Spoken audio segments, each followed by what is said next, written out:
আমার গত সপ্তাহের যশোরের আলোচনার একটা লাইনকে কেন্দ্র করে আমাদের অনেক রাজনীতিবিদ বন্ধুরা অনেক ক্ষুব্ধ প্রতিক্রিয়া দেখাচ্ছেন। ওই কথাকে নিজেদের গায়ে টেনে, নিজেদের গায়ে মেখে ওনারা ক্ষুব্ধ হয়েছেন।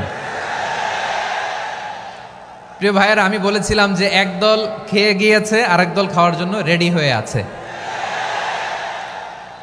তো এখানে কি আমি কোনো দলের নাম বলেছি? বাংলাদেশে ৪৮টা প্রায় নিবন্ধিত রাজনৈতিক দল, কোনো দলের নাম আমি বলিনি। কথাটাকে আমি জেনারেল রেখেছি।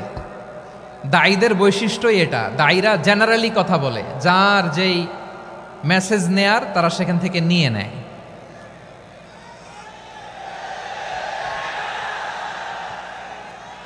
তো কোনো দল এটা নিয়ে কোনো কথা বলল না, আপনারা এটাকে নিজের গায়ে যে মাখালেন এটা ঠিক হয়নি।